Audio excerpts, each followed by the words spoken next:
Bem, nesse vídeo falaremos um pouco sobre o BIOS e também um pouco sobre a UEFI. O BIOS, ou Basic Input Output System, ou também em português, Sistema Básico de Entrada e Saída, ele é um tipo de firmware usado para realizar a iniciação do hardware durante o processo de iniciação em computadores compatíveis com o IBM PC. E para fornecer serviços de tempo de execução para sistemas operacionais e programas. O BIOS é um programa do computador pré-gravado em memória permanente, o firmware, executado pelo computador quando ligado. Ele é responsável pelo suporte básico de acesso ao hardware, bem como por iniciar a recarga do sistema operacional. O BIOS ele fica gravado em uma memória ROM, impedindo-a de ser desinstalada.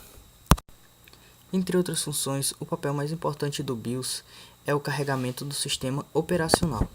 Quando o computador é ligado e o microprocessador tenta executar sua primeira instrução e ele tem de obtê-la de algum lugar, não é possível obter essa instrução do sistema operacional, pois esse se localiza no disco rígido, e o microprocessador não pode se comunicar com ele sem que algumas instruções o digam como fazê-lo. É o BIOS o responsável por fornecer essas informações. Quando o computador é ligado, o BIOS ele opera em uma sequência. Primeiro, ele verifica as informações armazenadas em uma minúscula memória RAM que se localiza em um chip fabricado com tecnologia CMOS. A memória CMOS armazena informações relativas à configuração de hardware, que podem ser alteradas de acordo às mudanças do sistema. Essas informações são usadas pela BIOS para modificar ou complementar sua programação padrão conforme necessário. Segundo, ele realiza o POST, que é Power On Self Test ou autoteste de partida, que são os diagnósticos e testes realizados nos componentes físicos, como o disco rígido, o processador, entre os vários outros. Os problemas são comunicados ao usuário por uma combinação de sons ou bips, no caso bips, numa determinada sequência e, se possível, exibidos na tela.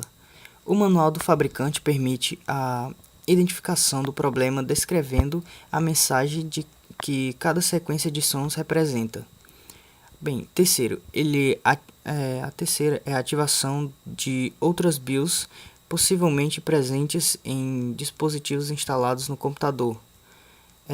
Exemplos disso são os discos SCSI ou placas de vídeo.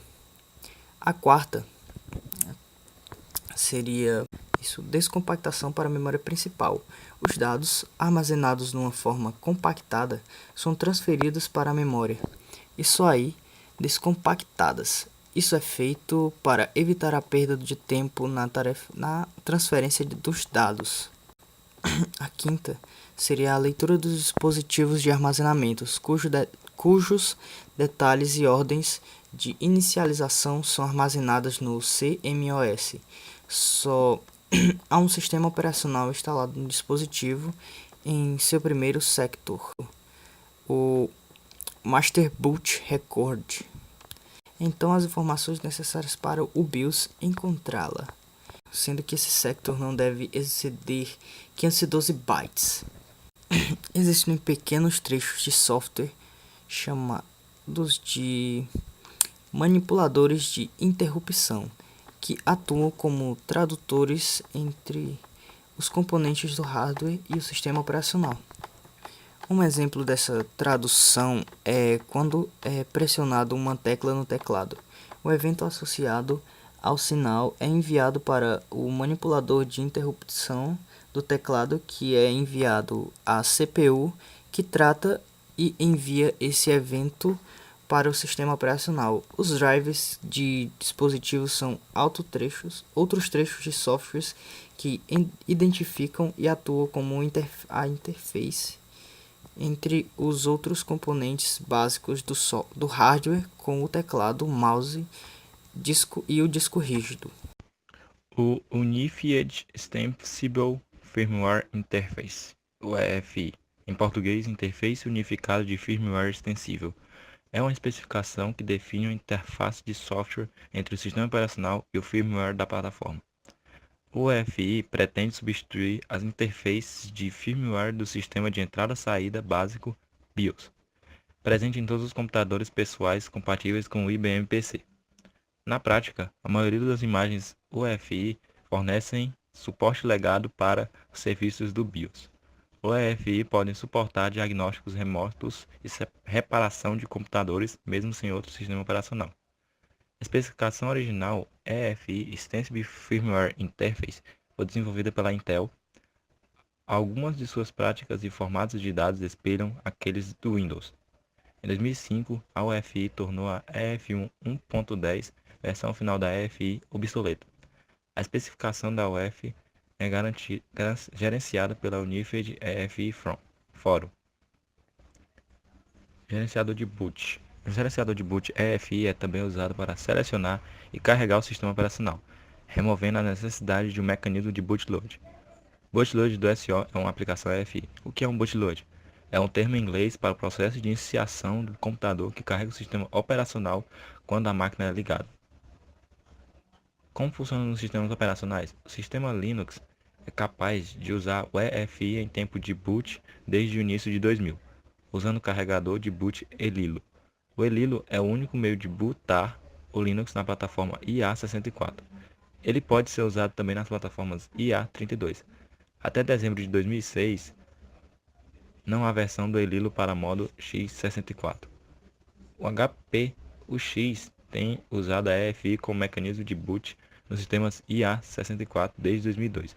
OpenVMS tem usado em produtos comerciais desde janeiro de 2005. Microsoft Windows Server 2003 para IA64, Windows XP 64 Bits Edition e Windows 2000 Advanced Server Limited Edition, todos para a família Intel e Tânio de processadores, suportam EFI, um requisito das plataformas pela especificação DIG64. Os computadores Apple tinham adotado EFI para a linha dos Macintosh, baseados em Intel. A Microsoft planeja introduzir o suporte ao EFI para 64-bit com o Windows Server Longhorn. O EFI tem suporte para 64 nas versões do Windows Vista, que poderá ser incluso no Service Pack. Não será feito um suporte oficial para booting do EFI em computadores 32 bits, devido à falta de suporte dos fabricantes e dos vendedores de computadores. A Microsoft liberou um vídeo com Andrew Hitz e James Schwartz que explica o suporte pré-SO que envolve o EFI na Vista e no Longhorn.